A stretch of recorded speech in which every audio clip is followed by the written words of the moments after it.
Então, o nosso sermão hoje é intitulado de Impensável. E eu escrevi 2 sermões, o Impensável 1 e o Impensável número 2, porque eu sou muito criativo, sabe?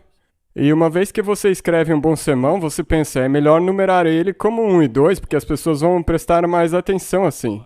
Eu chamei esse sermão de Impensável e eu gostaria de pensar sobre o impensável. Certamente não é algo que é imprevisível, mas certamente é impensável ao desfrutar das bênçãos e liberdades que nós temos nos Estados Unidos hoje. Mas já é hora de nós começarmos a pensar no impensável. Já está acontecendo na tela das nossas TVs no Afeganistão e na China, e é hora de nós começarmos a pensar no impensável, no tocante aos adventistas e aos que são fiéis a Jesus Cristo aqui nos Estados Unidos. Então, por favor, curvemos as frontes, vamos convidar a presença do Espírito Santo mais uma vez. Pai Celeste, nós te agradecemos pelas liberdades das quais ainda podemos desfrutar. Estamos aqui reunidos na tua casa, no teu dia, com o teu povo. Pai Celeste, nós te agradecemos pelo milagre da tecnologia que tem permitido, como na noite passada, 20 mil dispositivos conectados ao redor do mundo assistindo os nossos programas. E Pai, muito obrigado por o Evangelho poder, de fato, atingir a toda nação, tribo e língua. Então, Pai, ao nos reunir aqui hoje, nós não nos reunimos para ouvir as palavras desse mundo, mas nós nos reunimos para ouvir a voz do Teu Espírito, falando aos nossos corações e mentes. Este é o caminho, andai por ele. Então, Pai, eu peço que hoje Tu me esvazies, que não sobre nada de mim, que hoje sejam somente as Tuas palavras aqui. E que as palavras que eu fale venham do Teu trono de graça, em nome de Jesus. Amém. Ok, então antes da queda de Babilônia, no ano 605 a.C., ao olharmos para o registro das Escrituras, fica claro que as elites sociais e espirituais de Jerusalém tinham acomodado e promoviam o paganismo que odiava Jeová das nações ao seu redor. Os profetas fiéis como Elias e Jeremias foram perseguidos pela elite social e política do povo de Deus. E muitos seguidores de Jeová, seguidores fiéis, foram mortos, incluindo Isaías. Na verdade, mataram tantos que as ruas de Jerusalém se tornaram vermelhas do sangue dos fiéis. Avançando no tempo, quando nós chegamos a Jerusalém na semana da Páscoa, no ano 31, Jesus foi julgado diante de Caifás, o sumo sacerdote, diante do concílio judeu, o Sinédrio, diante do governador romano, Pilatos, e diante de Herodes Antipas, o governador da Galileia. E finalmente ele foi levado mais uma vez diante de Pilatos. E por que havia essa divisão política no antigo Israel? Bem, desde os Seleucidas e depois os romanos, o povo de Israel sofreu totalitarismo político e social, primeiro os Seleucidas, depois os romanos. E como resposta a essas exigências totalitárias, primeiro dos Seleucidas e depois dos romanos, o povo de Deus se dividiu. A elite social procurou manter o seu papel de elite na sociedade e preservar a instituição deles, ou seja, o templo. E Caifás articulava bem a filosofia do comprometer da parte das elites do povo de Deus. Quando ele falou a respeito da morte de Jesus, ele disse: nem considerais que vos convém que morra um só homem pelo povo e que não venha perecer toda a nação. Os fariseus, os essênios e os zelotas, que eram facções em resposta ao totalitarismo político e religioso dos Seleucidas e depois dos romanos, cada um deles propôs uma reação diferente. Na União Soviética, e nós poderíamos falar de muitos exemplos aqui hoje, mas eu escolhi falar dela aqui brevemente. Depois da Revolução dos Bolcheviques, vocês conseguem me ouvir bem? Parece que o meu microfone caiu aqui. Ok, então talvez seja melhor eu voltar para o microfone principal aqui. Não? Vocês me ouvem agora? Ok, certo. Na URSS, depois da Revolução dos Bolcheviques em 1917, os adventistas andaram como que pisando em ovos com Lenin. Lenin esperava que a religião e fé desaparecessem com a nova Revolução Bolchevique. E ele estava à procura de apoiadores na Revolução, na Guerra Civil entre os brancos e os vermelhos. Os brancos eram os que apoiavam o regime czarista e os vermelhos os que apoiavam os bolcheviques. Durante essa Guerra Civil, a Ordem número 130 do Soviet Militar Revolucionário foi aprovada em outubro de 1918 e depois confirmada em janeiro de 1919 pelo Soviet de Comissários do Povo da União Soviética. Soviet era o Conselho, a Assembleia, concedendo isenção religiosa para o serviço militar para objetores de consciência. Isso é incrível. Lenin publicou esse decreto concedendo isenção religiosa para pessoas com objeções de consciência ao serviço militar. E isso não foi porque ele acreditava nas convicções religiosas. Ele considerava o protestantismo como uma forma refinada de veneno católico E ele esperava que a religião deixasse de existir. E muitos dos objetores de consciência foram libertos das prisões czaristas em 1917. Lenin só queria ganhar o favor desses objetores que haviam sido presos pelo Tsar e agora tinham sido libertos. Ele queria que eles fossem para o lado dos soviets. Então, em 1918 e 1919, os líderes adventistas da igreja estavam cheios de elogios para com Lenin. Mas no Congresso dos Adventistas de 1924, os soviéticos pressionaram a igreja para afirmar que serviço militar não era uma questão de doutrina da igreja, mas uma questão de consciência individual. Então ficou mais difícil de alegar isenção religiosa. E em 1928, no próximo Congresso de todos os Adventistas da Rússia, os soviéticos mais uma vez pressionaram os líderes adventistas para que afirmassem que agora o serviço militar era dever dos membros, e que qualquer um que ensinasse o contrário seria excluído. E jovens adventistas realmente foram excluídos depois que o Congresso Adventista mudou de posição. Muitos adventistas saíram e informaram que hoje nós conhecemos historicamente como os verdadeiros e livres adventistas do sétimo dia. Eles eram conhecidos como verdadeiros adventistas porque eram fiéis ao decálogo, em especial ao sexto mandamento, não matarás. E verdadeiros porque eles se recusaram a se registrar, se incorporar e se curvar às demandas totalitárias de Lenin e Joseph Stalin. Eles tinham suas próprias impressoras, faziam seus próprios congressos e ensinavam seus próprios filhos, que é um ato de rebeldia para um sistema que proíbe a transmissão da religião dos pais para os filhos. Os verdadeiros e livres adventistas eram dirigidos por um tal pastor Shelkov. Ele serviu ao longo da União Soviética. Ele passou 23 anos em campos de concentração, prisões e campos de trabalho forçado. E no governo de Leonid Brezhnev, quando a União Soviética já estava enfraquecendo e quase caindo, ele foi pego pela KGB já com 83 anos de idade. Ele foi capturado pela KGB, tratado de maneira dura. A KGB já estava querendo pegar ele para se vingar, para descontar a raiva nele, porque ele conseguiu ficar fugindo por tantas décadas. E em 1979, ele recebeu a sentença de 5 anos de trabalho árduo num campo de concentração no norte da Sibéria. Ele tinha 79 anos de idade. Andrei Sakharov, o famoso dissidente soviético, fez um apelo à ONU para que ele fosse liberto. Solzhenitsyn também pediu para ele ser liberto. Muitos dos principais dissidentes soviéticos também fizeram seu apelo em prol desse pastor fiel dos verdadeiros e livres adventistas. Mas foi em vão, ele morreu de exaustão no campo de trabalho em 27 de janeiro de 1980. Poucas semanas após começar a cumprir pena naquele campo de trabalhos forçados no norte da Sibéria. É uma história terrível, não é mesmo?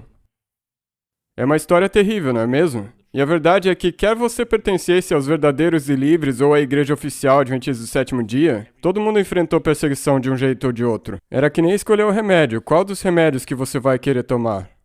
E hoje nós ainda temos situações onde tem que haver duas igrejas, uma igreja clandestina e uma igreja oficial. O Vietnã hoje é um dos principais exemplos disso, onde existe a igreja adventista oficial e a igreja adventista clandestina. Então nós sabemos pelo livro de Apocalipse que, no final, vai chegar um tempo quando o povo de Deus vai estar sob uma forte pressão política e econômica para comprometer a nossa consciência e os nossos modos de adoração. E quando nós estudamos a história da salvação, seja no Velho Testamento, no Novo Testamento, ou quando olhamos para a nossa própria história, quando olhamos para o que aconteceu sob o governo de Pinochet no Chile, ou no governo do general Galtieri na Argentina, ou sob o governo dos nazistas no começo dos anos 40, ou na Alemanha do Kaiser Wilhelm na Primeira Guerra Mundial, a nossa história como adventistas é que, de novo e de novo, a nossa educação religiosa ou elite da liderança procuraram encontrar um meio termo diante das exigências totalitárias do mundo para poder preservar as nossas instituições e manter a igreja unida. Então a questão não é se nós comprometemos ou não, mas o quanto nós comprometemos. Eu acredito, não vou falar sobre isso em detalhes porque não é o tema da nossa conversa aqui hoje, que hoje nós temos visto os mesmos compromissos morais e espirituais dentro da nossa educação e elite da liderança na nossa divisão. Seja com relação à teoria crítica da raça, teoria crítica, interseccionalidade, estudos LGBTQ e também as vacinas, nós temos visto esse mesmo espírito do comprometer para preservar as nossas instituições a qualquer custo, a despeito do que significa comprometer a nossa fé. Isso é uma realidade histórica, uma realidade atual. Talvez a melhor das fontes sobre viver sob perseguição, além do Novo Testamento, pode ser encontrada no Voz dos Mártires. Existe um escritor dessa Voice of the Martyrs chamado de Eric Foley. Ele escreveu um manual incrível de como plantar igrejas clandestinas. E ele tem pesquisado como funciona a igreja clandestina na Coreia do Norte, que é o lugar mais hostil para uma igreja prosperar. E ele escreveu esse livro incrível, eu aconselho que todo mundo leia, você pode encontrar na internet por 10 ou 15 dólares. O sobrenome dele é Foley, F-O-L-E-Y. Eu vou mostrar uma foto do livro aqui em breve. E eu vou falar de alguns desses princípios hoje, eu adaptei eles para a realidade adventista, e eu resumi eles em 8 princípios chaves e como eles se aplicam a nós hoje. E eu estou pensando no impensável porque mais cedo ou mais tarde esse impensável vai se tornar a realidade presente. E eu não digo isso com prazer ou com alegria, eu sou um filho dessa igreja. Eu amo essa igreja, ela é um lugar incrível para se estar. Eu vejo que quando a igreja trabalha unida em missão, Deus trabalha de maneira incrível e poderosa, tanto nos Estados Unidos quanto em outros lugares do mundo. Mas nós sabemos pela nossa escatologia que mais cedo ou mais tarde a maneira com que nós fazemos nossa eclesiologia vai ter que mudar de maneira dramática e radical. Nós não podemos falar sobre a nossa escatologia e assumir que a maneira com que fazemos as coisas hoje vai continuar, porque não vai. Nós precisamos começar a pensar o que significa viver como uma igreja clandestina aqui na América do Norte. Então é disso que nós estamos falando hoje, princípios para a igreja clandestina. E o primeiro princípio que nós vamos ver é o seguinte: incorporação legal põe a igreja em servidão. Em vez disso, nós temos que ser peregrinos e forasteiros no nosso mundo de hoje. Sabe, em países onde a igreja e seminários têm sido fechados, e isso acontece hoje em países como a China, em países onde cristãos são torturados e somem com pastores, onde bíblias são queimadas e crianças tiradas de seus pais à força, a incorporação legal traz poucos benefícios, se é que algum.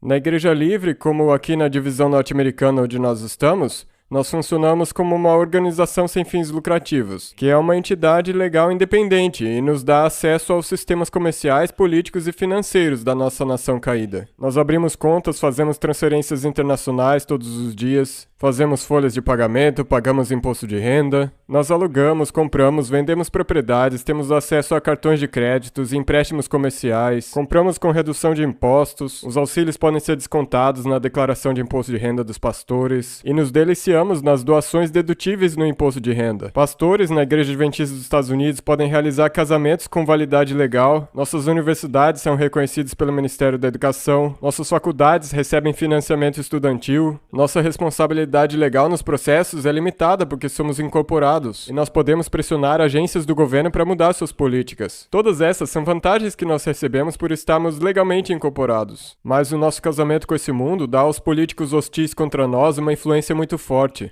É impossível contar com os sistemas seculares para apoio operacional e não se contaminar com os valores e ideologias caídas do nosso mundo hoje.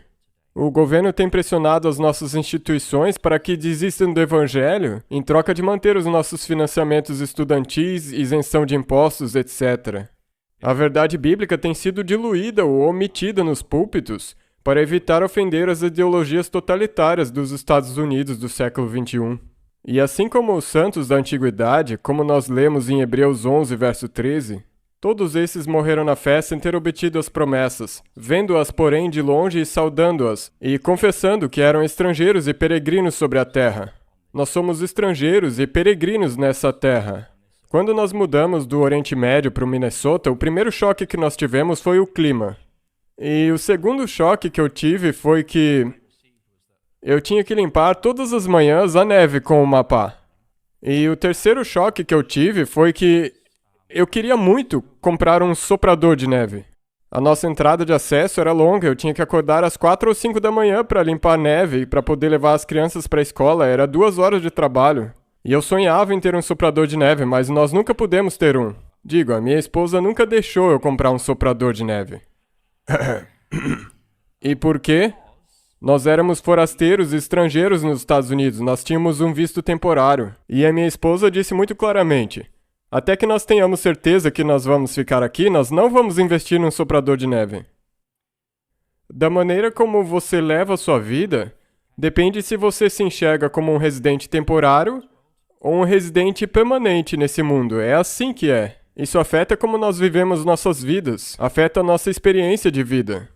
Quando nós nos estabelecemos e nos incorporamos, nós confundimos a impermanência desse mundo pela permanência da eternidade. O desconforto que nós experimentamos como forasteiros nesse mundo é um constante lembrete de que nós estamos meramente passando por aqui e que o céu é verdadeiramente nosso lar. Então, que recomendações nós poderíamos tomar desse princípio específico aqui, de que incorporação legal coloca a igreja em servidão? Bem, eu acredito que a igreja clandestina não deveria nem se incorporar nem se nomear.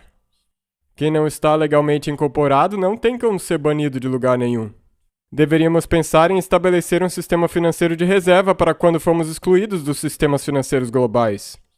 E isso poderia acontecer amanhã com uma carta do Departamento do Tesouro. Qualquer um de nós poderia ser colocado na lista dos que não podem voar de avião. Não existe nenhuma supervisão judicial sobre essas decisões e quase nenhuma maneira de revertê-las. Toda vez que eu vou de volta para os Estados Unidos, eu fico grato de não ter sido colocado na lista do no-fly.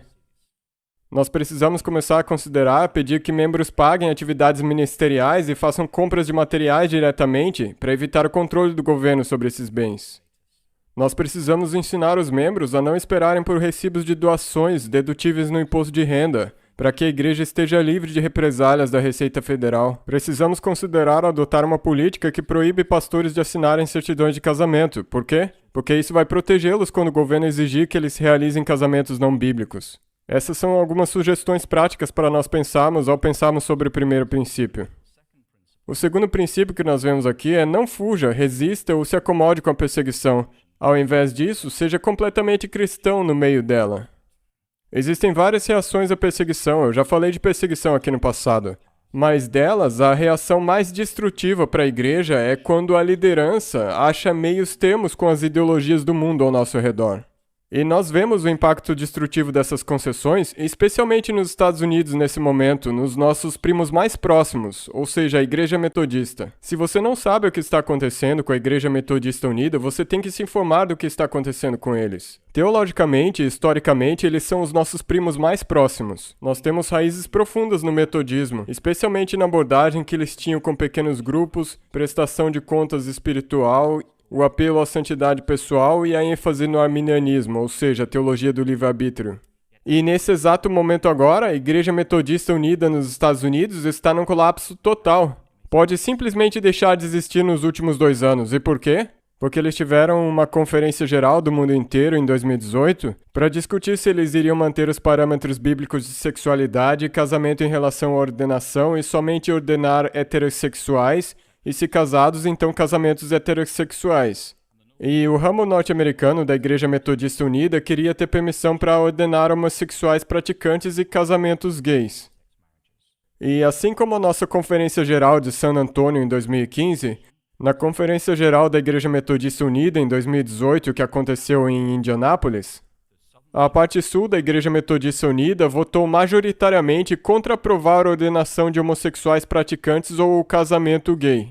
E como resultado, o ramo norte da Igreja Metodista nos Estados Unidos, do dia para a noite, decidiu agir de maneira lacradora e desde então eles estão em total colapso. Uma nova denominação foi estabelecida, a Igreja Metodista Global, para que os metodistas fiéis à Bíblia nos Estados Unidos possam continuar numa comunhão mundial. Ou então para quem quiser sair e ir para a Igreja Liberal Metodista Unida. Nesse exato momento agora, as congregações metodistas ao redor do país estão evaporando. Os edifícios estão sendo vendidos, pastores estão sendo despedidos, as finanças, as verbas episcopais que mantêm os pastores vão acabar no máximo em 20 meses, e daí já era. Os dízimos diminuíram, as ofertas não mais estão entrando, e é isso que acontece quando a liderança numa parte do mundo decide abrir concessões às ideologias do mundo ao nosso redor. É um alerta para nós como adventistas.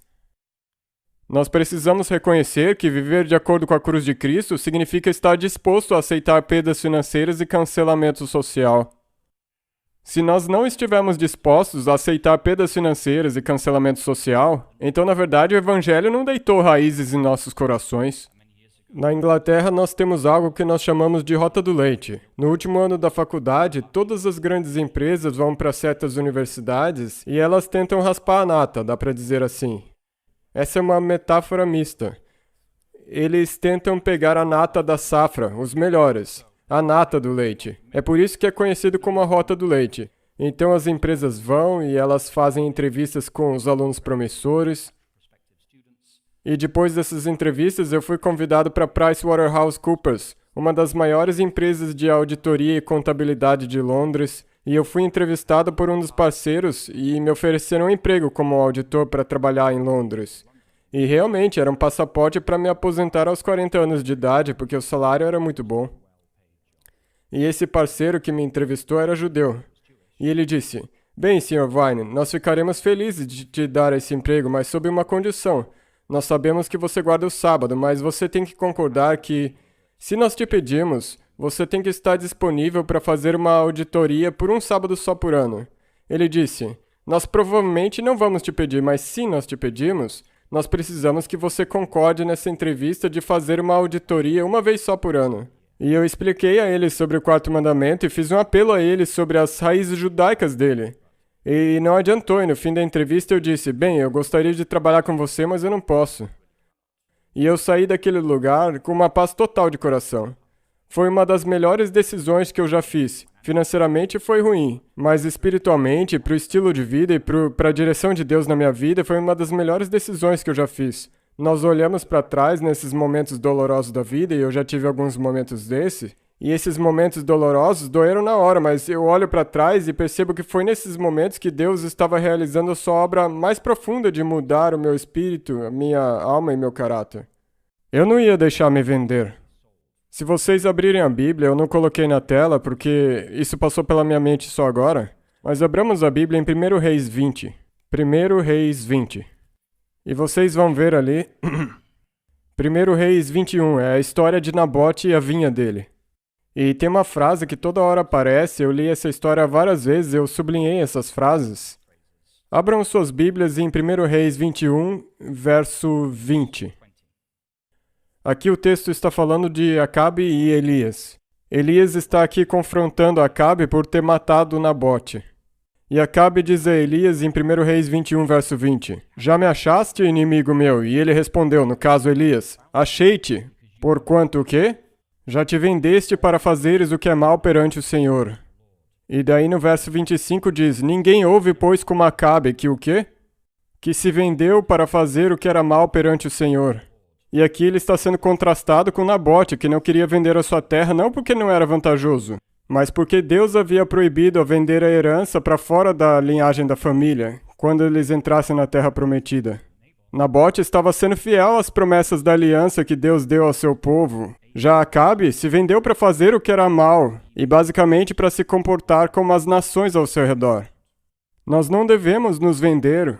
Uma tigela desse prato de lentilhas da terra não vale a salvação eterna. Nós precisamos viver com uma consciência limpa.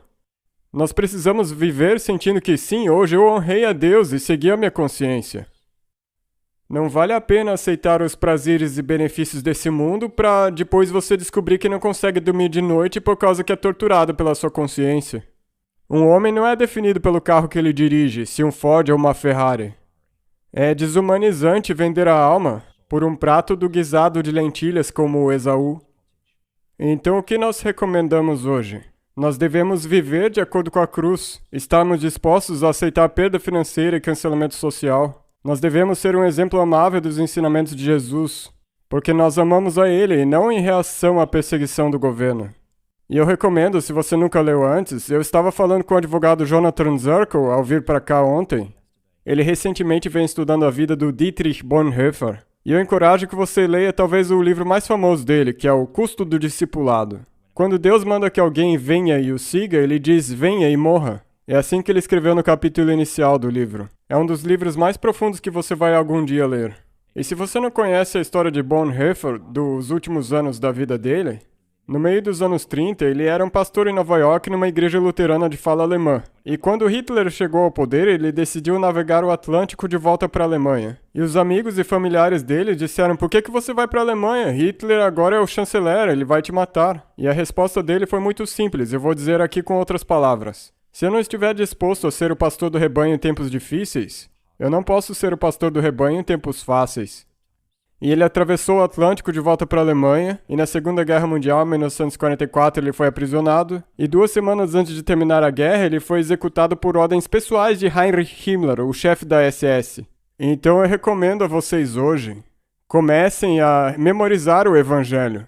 Decorem partes do Evangelho, porque um dia vocês podem não ter as suas Bíblias. Ah, isso nunca vai acontecer. Será? No Afeganistão, nessa mesma semana, eles estão tomando as Bíblias das pessoas, vendo os telefones se tem alguma Bíblia instalada dentro, e eles estão matando os que têm Bíblias no telefone. Isso está acontecendo bem agora, em 2021. E não existe nenhuma lei da natureza que diga que isso nunca vai acontecer nos Estados Unidos. Então eu gostaria de hoje encorajar a vocês a decorar, guardem parte das Escrituras, como os 10 Mandamentos, as Bem-aventuranças. Saiba as 28 crenças fundamentais a partir da Bíblia e decorar a essência do Evangelho, porque um dia você vai ter que compartilhar a essência do Evangelho. E você pode dizer, pastor, eu não sei como compartilhar o Evangelho, eu não sei dar um estudo bíblico. Você pode explicar o Evangelho em 3 palavras e todo mundo pode decorar isso. A primeira é, me desculpe. Deus me desculpe pelos meus pecados. A segunda palavra é obrigado. Obrigado, Jesus, por morrer no Calvário em meu lugar. E a terceira palavra é por favor. Por favor, Pai, envie o seu Espírito Santo para me guiar, me encher e me guiar. Essa que é a essência do Evangelho na nossa perspectiva. Me desculpe, obrigado e por favor. Isso não é difícil, não é mesmo? Todo mundo pode aprender isso. Então, vamos começar a considerar decorar partes-chave das Escrituras. O terceiro princípio, ali o livro O Custo do Discipulado. Você pode encontrar na internet. Se você nunca leu, faça disso uma prioridade. É basicamente um estudo do Sermão do Monte. Se você ler o Maior Discurso de Cristo, da irmã White, que é basicamente um estudo sobre o Sermão do Monte, é um livro que tem paralelos. Ele se chama O Custo do Discipulado e eu recomendo a todos que leiam. E o terceiro princípio é o seguinte, ao invés de se clandestinizar em resposta à perseguição, se torne clandestino para manter a coisa principal. Existe um princípio importante no plantar de igrejas, e o princípio é: nós sempre devemos agir pelo motivo mais puro, o amor ao perdido. O amor de Cristo nos motiva a comunidade ao nosso redor. Se o criar de uma igreja começa por divisões internas, porque eu não me dou bem com você e você não se dá bem comigo, não se surpreenda caso esse espírito de divisão seja incorporado ao DNA da nova igreja plantada. Isso acontece o tempo todo. Se essa congregação for dividida em 2 porque nós não podemos concordar em algum assunto entre nós, e digamos que essa igreja daqui vai fundar uma igreja a meia milha daqui, vocês vão ter um senso de justiça completa e esse pessoal aqui vai ter um senso de eles são traidores. Nós não estaremos falando bem uns dos outros, e aqueles que vierem a essa igreja terão um senso de justiça e orgulho pessoal. E aqueles que vierem aqui estarão imersos num espírito de amargor e vingança em direção àqueles que foram embora. Então, plantar uma nova igreja porque eu não consigo me dar bem com você não é uma boa razão para plantar uma nova igreja. Nós nos tornamos clandestinos para manter o principal. E a igreja clandestina existe por 2 motivos principais. Primeiro, para que a palavra de Deus possa ser pregada puramente e ensinada. Segundo, para que as ordenanças do Evangelho, tal como o casamento, o batismo e Santa Ceia, possam ser praticadas de maneira fiel às Escrituras. Na China comunista hoje em dia, o Partido Comunista Chinês escolhe os pastores para as 3 igrejas patrióticas. E assim eles garantem que qualquer pregação e ensino vindos do púlpito dessas igrejas na China, com mais de 100 milhões de membros, nas 3 igrejas patrióticas, sejam compatíveis com o dogma comunista. Os pastores, os bispos, etc., todos são indicados pelos supervisores comunistas. Portanto, a igreja na China foi obrigada a se tornar clandestina. Hoje, no Canadá, onde as leis explicitamente proíbem os ensinos das escrituras nas questões de sexualidade humana, eu acredito que a verdadeira igreja da China também vai ser obrigada a se clandestinizar, para que o evangelho possa ser pregado livremente, cheio de graça e verdade. E nos Estados Unidos hoje, quando inevitavelmente se tornar imposto e exigido que pastores realizem casamento gay como agentes do Estado, tais como nós já fazemos, mas para casais heterossexuais, a igreja igualmente vai ser obrigada, se quiser permanecer fiel às Escrituras, a se clandestinizar. O evangelho não tem como ser preso por restrições do governo. Deus pode levar o evangelho a muitos lugares e a muitos corações inalcançados, fora dos edifícios físicos de igreja onde ele é proclamado hoje. Foley escreveu isso no livro dele e eu tenho uma citação aqui. Deus não respeita os limites do mundo, de onde, quando e por quem ele pode enviar a sua palavra, nem a quem ele pode enviá-la.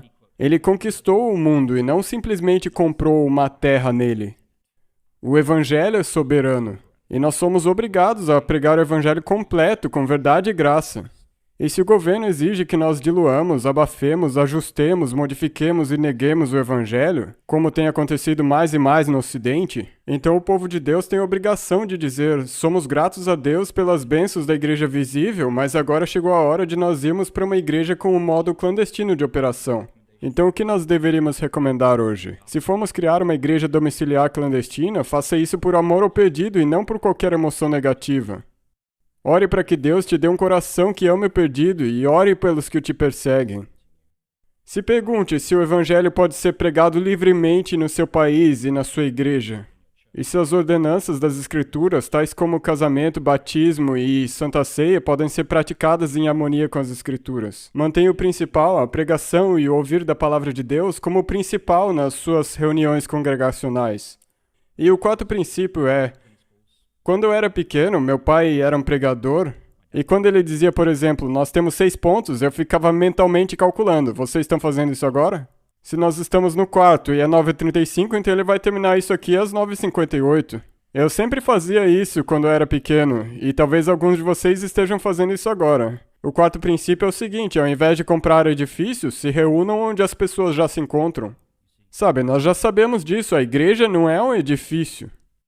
Portanto, a igreja clandestina não adquire edifícios, simples assim. A igreja clandestina vive de acordo com a palavra de Deus, que não pode ser restringida. Nós não somos autorizados por Deus a trabalhar com restrições do governo que digam pregue aqui, mas não aqui, diga isso, mas não diga aquilo.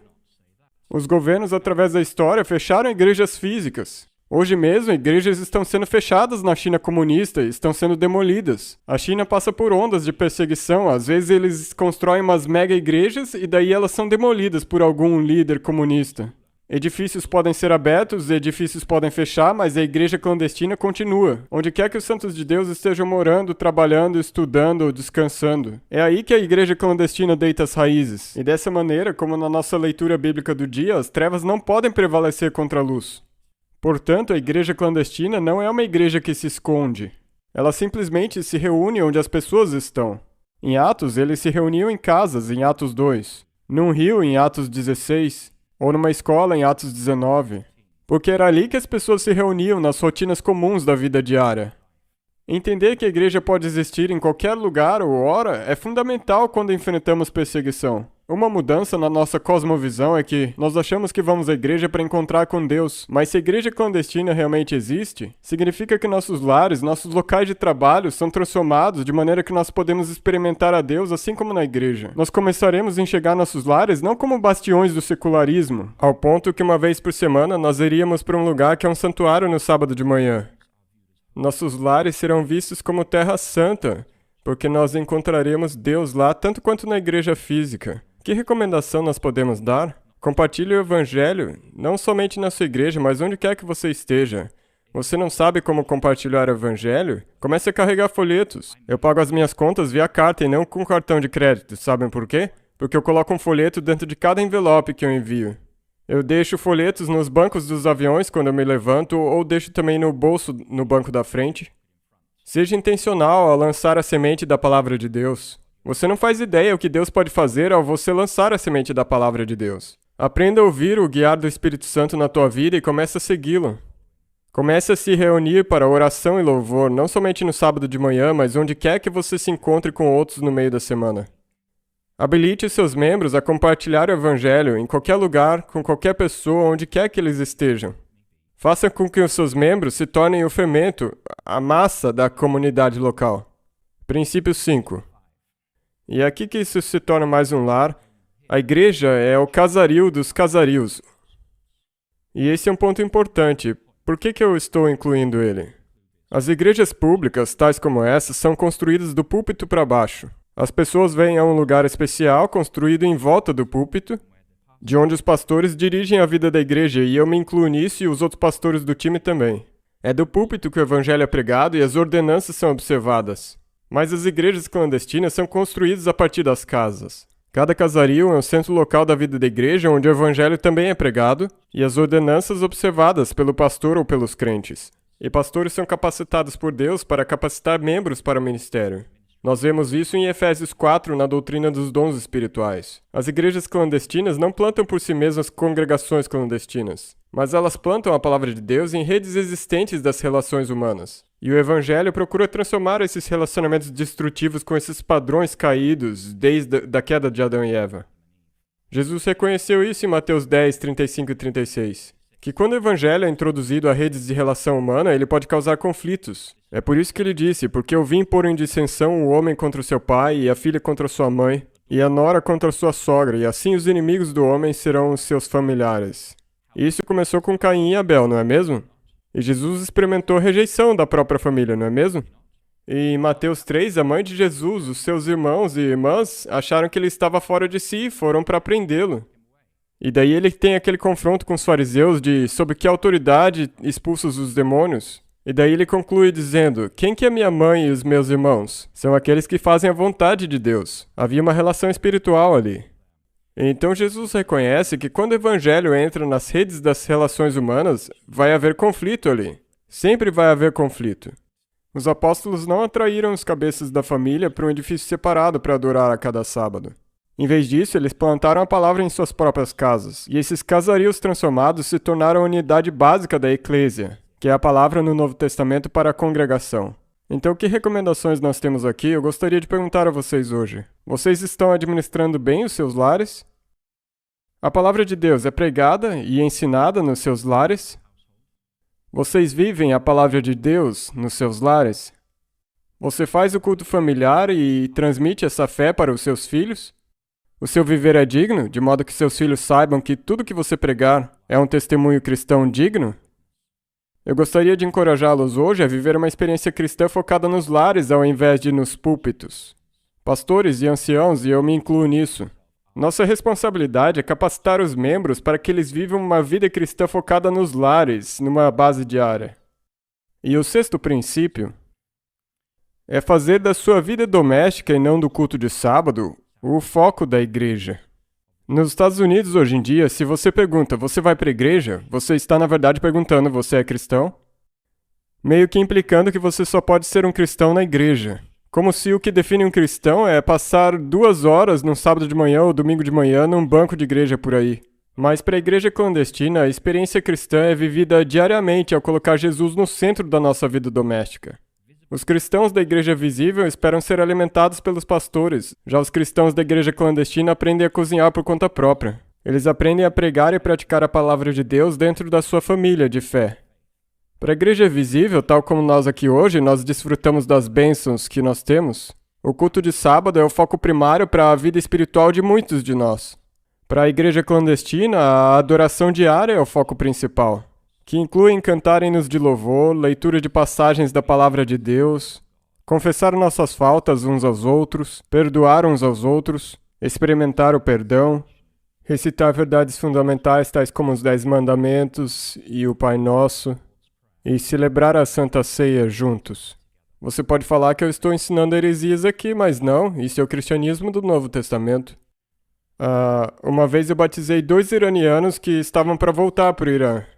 E eles tinham todos os tipos de perguntas. Como que nós vamos viver como adventistas numa igreja clandestina numa cidade do Irã? Não tem pastores, não tem igrejas, a igreja legalmente não existe no Irã.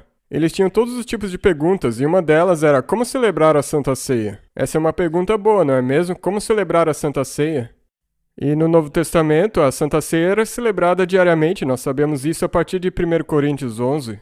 A igreja trabalhava de manhã e de noite eles se reuniam para a ceia ágape, a ceia do amor. Eles recitavam as escrituras, louvavam Jesus, oravam juntos, e eles celebravam juntos a ceia do Senhor. E eu disse, vocês vão voltar para o Irã, onde não vai ter diáconos, diaconisas, anciãos, não vai ter nada. Então a minha sugestão é que vocês celebrem uma ceia ágape, uma ceia do amor todos os dias. E eles disseram, ok. Mas quem que vai oficiar essa ceia HP, a ceia do amor? Boa pergunta, não é? E eu disse, bem, sabe, acho que seria sábio revisar, sabe? Vocês alternem, e quem quer que Deus tenha tocado para falar, compartilhar uma passagem da palavra de Deus, ou uma profecia, então que essa pessoa seja o oficial do dia. Isso não está estritamente de acordo com o manual da igreja, mas é fiel à igreja do Novo Testamento. E nós temos que pensar que talvez um dia essa será a nossa experiência. E acima de tudo, nós devemos ser fiéis à palavra de Deus e não ao conselho dos homens. Então, as recomendações para vocês hoje. Bem, uma passagem aqui. De acordo com Tertuliano, a sociedade romana não notou a igreja apostólica por causa dos edifícios bonitos, grandes órgãos, ou quão bonitos os vitrais eram. Os romanos antigos reconheceram que a igreja tinha algo de especial por causa do amor que eles tinham uns pelos outros. E isso veio de um autor que originalmente não era cristão. O próprio Jesus disse: "Nisso conhecerão que sois meus discípulos, não se vocês tiverem belos edifícios, ou se tiverem uma hierarquia, mas pelo amor que vocês tiverem uns pelos outros." Então eu gostaria de encorajar a vocês hoje a revigorar e amar. Revigorar e comprometer-se de novo a amar uns aos outros. Decidir ter cultos diários em casa com a sua família, orar com a sua esposa ou com seu esposo, orar para que as crianças transmitam as verdades do Evangelho. A pastores como eu, por exemplo, eu quero me desafiar e aos outros a capacitar os membros para que possam fazer visitas aos lares, a estudar com os outros a palavra de Deus e levá-los a Jesus Cristo, e experimentar a alegria que é levar alguém a Jesus. E especialmente para os jovens, tome a responsabilidade. O mundo tem uma necessidade extrema de obreiros evangelísticos. O mundo pode te oferecer muitas carreiras, mas nada é tão gratificante como ser um embaixador de Jesus Cristo. Então, se você ouvir hoje Deus te chamando para uma vida de ministério evangelístico, não silencie a voz do Espírito, mas avance na fé. O sétimo princípio é o seguinte: ao invés de usar líderes profissionais, use amadores. O interessante é que no Novo Testamento, bem, nós temos essa ideia de que você que é um jovem rapaz ou moça e se sente chamado para o ministério de Deus, então você deixa o seu emprego secular, digamos como professor ou contador ou qualquer que seja o seu emprego. Você deixa isso, vai para o seminário e se torna um ministro de tempo integral do Evangelho. E esse é o modelo ocidental tradicional, mas não é assim que Jesus fez. O ministro de mais sucesso no Novo Testamento foi Paulo, e ele vivia fazendo barracas, ele literalmente era um fazedor de tendas. E fazer barracas permitia que ele estivesse no mercado. E estando ali no mercado onde acontecia compra e venda de tendas, permitia que ele se envolvesse no mercado de ideias, onde ideias eram trocadas quando as pessoas falavam umas com as outras no mundo real. Então nós precisamos repensar o que significa ser liderança da igreja. Sabe, na igreja livre, a igreja visível onde nós nos encontramos aqui hoje, na igreja de Village, as igrejas maiores tendem a atrair pregadores eloquentes, certo? Sim, é verdade. Quando nós procuramos por um pastor experiente e é difícil procurar por um, nós queremos saber como é que ele prega, porque as pessoas vão tolerar quase qualquer coisa se houver um bom sermão no sábado de manhã. Eu tô dizendo, isso é verdade. Se as pessoas souberem que elas vão estar ouvindo a palavra de Deus, elas vão tolerar quase qualquer coisa. Pode estar frio, elas podem até ouvir hinos que soam como marchas fúnebres, elas vão aguentar qualquer coisa, se elas puderem ouvir a palavra de Deus com autoridade e convicção. Então nós procuramos por pastores que pregam bem, nós também procuramos por administradores competentes, e eu digo a vocês que guiar uma igreja é uma tarefa de extrema complexidade. Existem muitos ministérios interrelacionados nas grandes igrejas, com um alcance pesado de mídia e mobilização considerável de voluntários. E como corporações, nós temos responsabilidades legais consideráveis. Então, cada vez mais, a liderança das igrejas nos Estados Unidos é para poucos profissionais altamente treinados com conhecimento muito específico, não somente em teologia, mas no uso das leis antidiscriminação e manutenção, e ministério motivacional e mídia, e como a internet funciona. E cada vez menos e menos pessoas têm o amplo conjunto de habilidades e conhecimentos necessários para preencher um papel de liderança numa igreja altamente pública, altamente visível. Nós somos abençoados nessa igreja com o time que nós temos hoje. Mas eu digo a vocês que é muito, muito difícil achar um time pastoral tão competente para uma igreja grande. É muito, muito difícil fazer isso. Esse tipo de pessoas são raras e difíceis de encontrar. Mas com o surgir do antitotalitarismo cristão nos Estados Unidos hoje, sejamos realistas. Nós temos padrões geracionais decrescentes de dízimo. O nosso sistema atual da divisão norte-americana é insustentável financeiramente. Socialmente e em termos de recursos humanos também. Eu acho que nós temos, 4,5 mil pastores nos Estados Unidos hoje. Mais ou menos metade desses para se aposentar nos próximos 5 ou 6 anos. E quase ninguém para substituí-los. Nós temos um seminário e uma boa parcela desses pastores vão servir em outros países. Tem uma onda muito pequena de novas pessoas chegando. Isso não é uma crise, é uma oportunidade. Porque na igreja clandestina a liderança é proporcionada pelos muitos amadores e não pelos poucos profissionais. A palavra amador vem de amare, amar. E eu só sei isso porque na Inglaterra nós tivemos que estudar latim na escola. Eles não ensinam isso nos Estados Unidos, né? Na Inglaterra nós tivemos que estudar latim. Esse é um dos prazeres da educação inglesa. E eu costumava recitar os meus verbos em latim quando eu ia para casa. Amo, amos, amat, amamos, amates, amante. Amo, amas, amam. Amamos, amais, amam. Foi assim que eu decorei. Amarei, amabo, amabis, amabit, amabemus, amabetis, amabunt. Amarei, amarás, amará. Amaremos, amareis, amarão. Estão entendendo? E se você disser bem rápido, sua esposa não vai entender. O que você disse? Amavi, amaviste, amaverat. Amaveremos, amaverates, amaverant. Eu amei, ela amou. Amabam, amabás, amabat. Amabamos, amabates, amabant. Eu amava, tu amavas, ele amava. Então isso é inculcado a você no sistema de educação inglesa quando você é pequeno. E eu nunca havia percebido, mas aí existe uma ligação com a liderança da igreja. Por quê? Porque Jesus ordenou os amadores liderarem a sua igreja, não alguns profissionais. Esse verbo, amare, significa amar. Jesus está procurando líderes que amam o rebanho. Ele não pergunta, você tem as habilidades? Ele pergunta, você tem amor pelos seus irmãos e irmãs? Se você tem amor pelos seus irmãos e irmãs, você é um líder amador. Não é um sinal, não é um apelido depreciativo. É um reconhecimento de que tem um líder que trabalha pelo amor.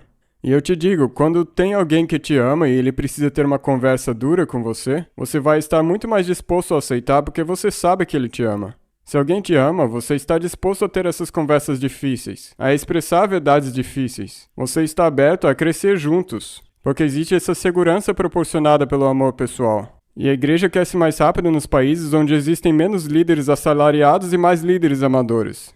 E por quê? Porque se os membros simplesmente assistirem os profissionais pregando e dirigindo, como que eles vão aprender a liderar as suas igrejas domiciliares?